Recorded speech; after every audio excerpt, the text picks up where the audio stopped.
So I know that a lot of the students, staff members, and other members of the IMSA community are surprised that and very sad to see you go. I think there's this general feeling of loss, to be honest, around the community. And I know in your email you mentioned personal and family reasons. And I was wondering if you're at the liberty to share with us, is it possible for you to tell us a bit more? Well, I am looking actually at a new venture that would enable me to spend more time with my family, but also to continue in the work of advancing the human condition in the name of STEM education. It's right now it's a consulting opportunity to work with an international consortium to develop a network of STEM schools. So it would enable me to spend some more time at home and still fuel my passion for making an enormous difference, and I hope a world-changing difference in the field of mathematics and science education. So, but I'm not going all that far, and I think you'll probably still see me around campus from time to time. Without you here, there's going to be a noticeable difference. I've spoken with many students, and I've also spoken with several staff members of what they think, and it seems that everyone's a little uncertain about such a big change with you leaving. Do you have any plans to reduce the unease of the faculty, staff, maybe students? I do have plans to reduce everybody's uneasiness, and transitions are difficult, and people make transitions at different paces. Some are ready to move on, and some will hold on to the past for a long, long time. So I think two things. One, it's important to recognize that that happens during a transition period, that people will react differently and respond differently. But two, I also think it's important to lay out and assure people that the future is bright and will be stable. So to that end, I continue to devote my last ounce of energy through June 30th to serving IMSA students and staff in larger community, but also to work with the board to set up a process for searching for the next president. I think the next president will be able to pick up and move forward. I will assure the community, as I told the faculty recently, that every job that I've left, the next person to follow me has retired in that job, with the exception of state superintendent. Oh, wow. And I'm always proud of that. So I've always felt whenever I've left somewhere, it's been in sound shape. It's been a trajectory of excellence and continued improvement. What kind of characteristics do you think would be important in our next president? I'll tell you, the first and foremost characteristic is they have to appreciate the talented students here. And that has been the greatest gift of my time here, really, sincerely, is interacting with students like you and our alumni who just almost every week amaze me with some accomplishment or story, or just really what they are doing to advance the human condition. And I mean that seriously. So the individual really need to realize that it's not just a job for a visionary. You need a doer too. You need somebody who has a big vision, but is also comfortable working on the ground with students, with faculty, and immersing himself or herself in the community. That's what I think is most important. I guess second is some shall I say, political savvy. Working with the legislature is critically important to IMSA's sustainability. And whoever comes in will really have to have a sense of how Illinois politics works, how it doesn't work, and what to do about it. Probably the third piece is a deep understanding of the theory of inquiry-based learning, of constructivism, and an understanding of how these teaching methods work with gifted and talented students. And the fourth and final, good things come in three, but I can't resist my self-summary, would be a commitment to IMSA's second legislative charge of expanding, extending, and deepening our reach to the students and teachers throughout Illinois. In fact, I recently told the faculty, as much as I appreciate their work here, the legislators probably appreciate our outreach even more, because then we get it in every legislative district, every corner of the state, and we are reaching so many students who don't have opportunities and access for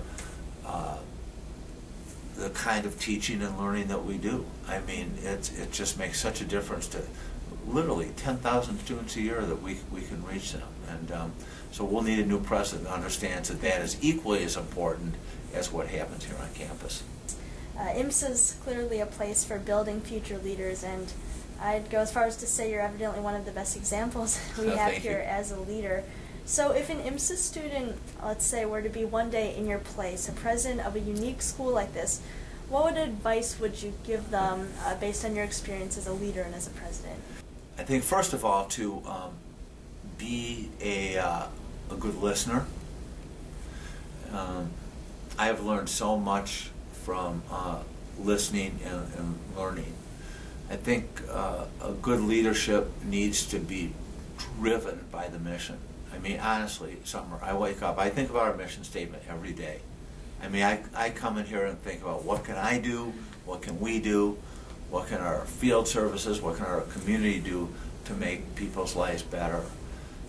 And being driven by this mission and commitment is, that's, I guess, the best advice I have.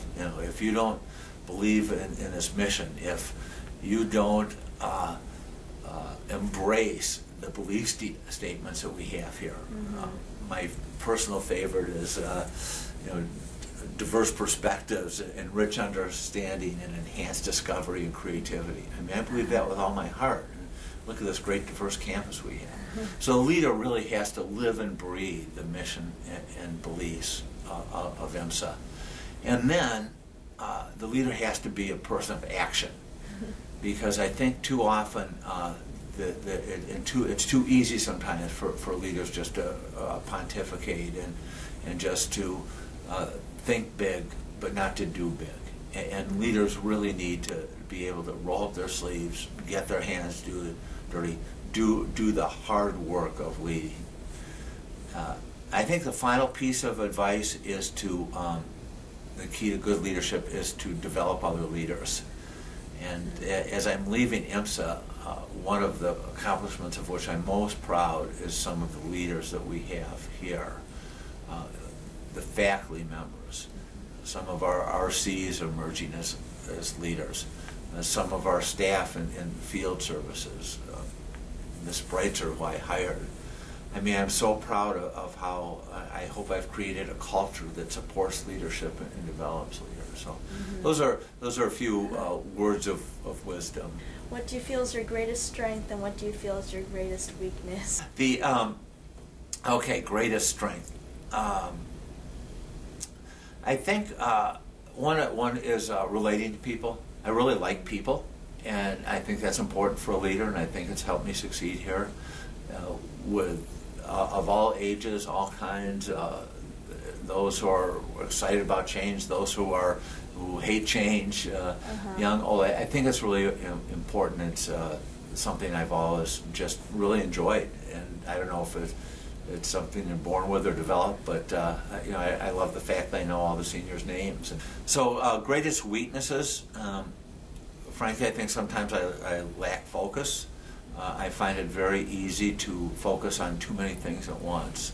There are times when I really need to sit and just focus on one topic and have 2 or 3 priorities versus 5, 6, or 7 priorities. It's clear that you've done a lot in the 6 years here. Is there anything at all that you wish you could change? Well, I wish we had gotten a jump on the online teaching and learning earlier. I really am pleased with what we're doing now for some of the, we're putting together for our biology teams, putting together for both supporting students who may be struggling, but we're also talking about how we can use some of this online biology modules for students before they come to IMSA. I'm proud of the work that our math team is doing with that.